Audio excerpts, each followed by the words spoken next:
दोस्तों नमस्कार। Homeopathy with Sachin में आप सब लोगों का बहुत बहुत स्वागत है। जैसा कि आप मेरे पीछे बैकग्राउंड में भी देख रहे हैं, ये जो आपको दिख रहा है, सीढ़ी चलने से या पैदल चलने से सांस फूल जाती है। थोड़ा सा भी सीढ़ी पे चलेंगे या एक सीढ़ी चढ़ने के बाद, एक सीढ़ी का मतलब है कि कुछ स्टेयर चढ़ने के बाद या थोड़ी देर तेज चलने के बाद सांस फूलती है। और थोड़ा सा भी काम कर लेने से सांस फूलती है, साथ में थकान बहुत ज्यादा रहती है। तो इस केस में कई बार अगर ये एडवांस एज में हो रहा है, 40 साल के बाद हो रहा है, तो इसमें थोड़ा सा अलर्ट होने की रिक्वायरमेंट है, क्योंकि ये प्रॉब्लम जो है थोड़ी गंभीर भी हो सकती है। हालांकि इसके बहुत सारे कारण हैं। आज हम जिस मेडिसिन और जिस दवाई की चर्चा करने वाले हैं वो एक सिंगल मेडिसिन है, सिंगल प्रिपेयर्ड मेडिसिन है, जो इस स्थिति को बहुत जल्दी ही ठीक करती है। और बहुत सारे रिजल्ट उसके आप लोग देख भी चुके हैं और हम भी अपनी प्रैक्टिस में लगातार उसको देख रहे हैं। पहले एक नॉर्मल फिजियोलॉजी को समझते हैं कि सांस फूलने के पीछे कितने कारण हो सकते हैं और क्या कारण हो सकते हैं। इसमें तीन चार मुख्य चीजें हैं, जिसमें सबसे पहली जो चीज हम डिस्कस भी करने वाले हैं वो है हार्ट रिलेटेड प्रॉब्लम या कार्डिक प्रॉब्लम की वजह से जो है वो डिस्निया होता है, सांस लेने में तकलीफ होती है, उसको कार्डिक डिस्निया बोलते हैं। ज्यादातर हार्ट की वाल्व की प्रॉब्लम में, हार्ट वाल्व पे डिस्कस करेंगे अभी, उसकी वजह से ये हार्ट डिजीज होती है। मिट्रल वाल्व या आर्टिक वाल्व में स्टेनोसिस हो जाना या उसका कुछ डिसरेगुलेशन की वजह से ब्लड जो है वो वापस हार्ट में आने लगता है, पूरे तरीके से पंप नहीं होता।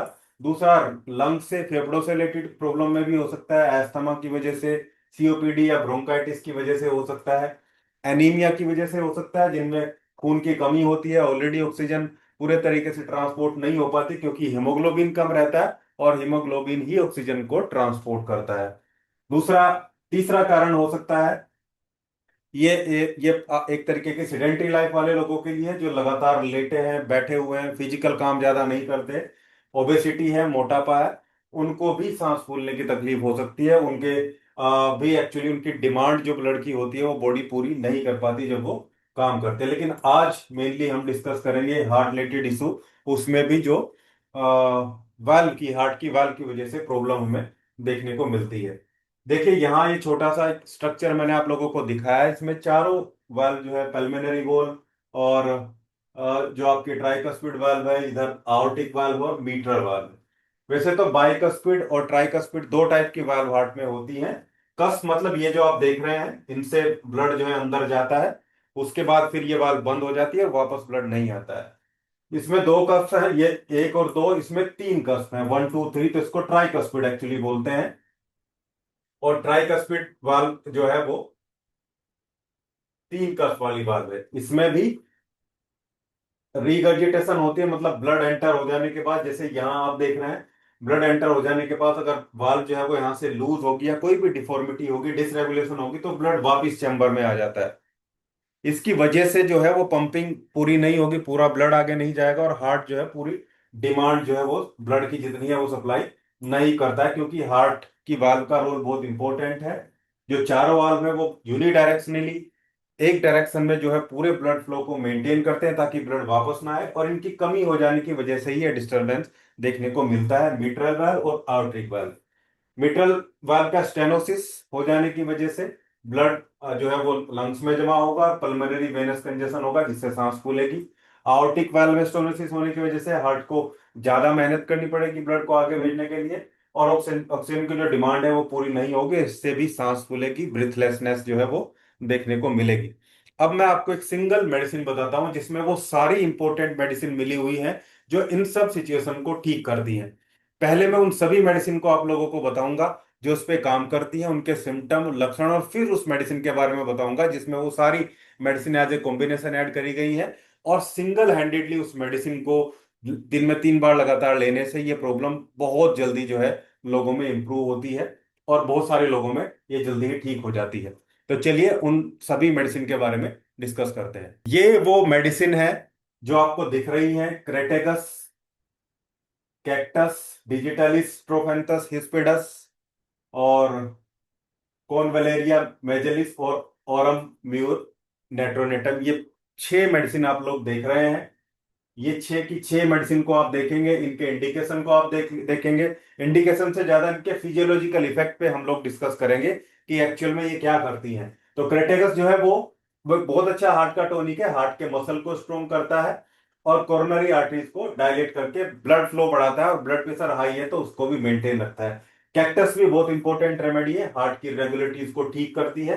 पेल्पिटेशन और कॉन्स्ट्रिक्शन का जो सेंसेशन है, दबाव हार्ट में, उसको कम करती है। डिजिटलिस, ये हार्ट के रेट को रेगुलेट करती है। और एक तरीके का हम इसको पेस मेकर बोलते हैं, हार्ट की बहुत अच्छी रेमेडी है। स्टोपेंथस स्पिडस, ये तो सांस फूलने की और जो वाल्व की होती है वो टॉप ग्रेड रेमेडी है, पेटेंट की तरह काम करती है। वीक हार्ट मसल को स्टिमुलेट करती है, क्रोनिक ब्रीथलेसनेस में मददगार है, और जो जो वाल्व है उसको अच्छे से फॉर्मली मैनेज करती है। ये लास्ट जो सेकंड लास्ट मेडिसिन है, ये हार्ट की पंपिंग को इफेक्टिव बनाती है, ब्रीथलेसनेस पे इसका भी बढ़िया इफेक्ट है। लास्ट मेडिसिन, ये भी वीक मायोकार्डियम को सपोर्ट करती है, जो हार्ट की लेयर होती है उसको सपोर्ट करती है। और एल्डरली पेशेंट के लिए बहुत इफेक्टिव है, यानी कि जो थोड़ी ज्यादा एज के पेशेंट है, वैसे तो सभी के लिए है लेकिन उसमें बहुत अच्छा काम करती है। और ये जो कॉम्बिनेशन है, ये हार्ट की पंपिंग की एबिलिटी को इंप्रूव करता है, लंग्स में फ्लूइड के एक्यूमुलेशन को रोकने में मदद करता है, पानी भरने को, क्योंकि अगर हार्ट में ये प्रॉब्लम बनी रहेगी तो फेफड़ों में पानी भरेगा। ब्रीथलेसनेस और पेल्पिटेशन, इवन पूरे शरीर में ही पानी जो है वो भरेगा। सांस लेने की तकलीफ, घबराहट, पेल्पिटेशन में ये कॉम्बिनेशन बहुत बढ़िया काम करते हैं। अब हम बात करते हैं कि वो कौन सी गोल्डन मेडिसिन है जिसमें सब पड़े हुए हैं और इतना इफेक्टिव रिजल्ट मिलता है। तो एक्चुअल में मेडिसिन भी वो गोल्ड ही है। ये है एसपीएल का टोनिकार्ड गोल्ड ड्रॉप। बहुत इफेक्टिव मेडिसिन है, और सैकड़ों लोगों को हमने इस समस्या से, इस अकेली मेडिसिन से निजात दिलाई है। सिंगल मेडिसिन को 3 से 4 दिन में ही इतने बढ़िया इफेक्ट इसके निकल के आते हैं, 3 से 4 दिन में पेशेंट को इस स्थिति में आराम लगना स्टार्ट हो जाता है। एडवांस स्टेज के पेशेंट में भी ये बहुत अच्छा काम करती है। इनिशियल सिम्टम आ रहे हैं तो फिर तो ये रियल में गोल्ड ड्रॉप है, और बहुत जल्दी रिलीफ प्रोवाइड करती है। बात करते हैं कि इसकी डोज कैसे रखनी है, क्योंकि किसी भी मेडिसिन का, चाहे वो पेटेंट है या कोई भी है, डोज एक बहुत इंपॉर्टेंट जो है वो काम होता है कि एक्चुअल में कैसे लेना है। तो इसकी डोज के लिए आपको 10 to 15 ड्रॉप्स, 10 से 15 ड्रॉप्स, 3 टाइम्स अ डे, दिन में 3 बार आपको लेनी है। 3 टाइम्स अ डे आपको लेना है, with half cup of water. देखिए, यहां बहुत कॉन्स्टिट्यूशनली चीजों की बात नहीं कर रहे हैं, यहां मैंने सिंपली आपको बताया कि ये सिंपल मेडिसिन है, ओवर द काउंटर मेडिसिन है, आपको सीधे मेडिकल होम्योपैथिक स्टोर से मिल जाएगी। लेकिन अगर आपकी स्थिति क्रोनिक है, खराब है स्थिति, तो मैं बोलूंगा कि आपको कार्डियोलॉजिस्ट से तो सलाह करनी ही चाहिए। ऐसा नहीं है कि आपकी कोई हार्ट की मेडिसिन चल रही है, आप उनको बंद करके सीधा इसको स्टार्ट कर दे, ऐसा बिल्कुल नहीं करना है।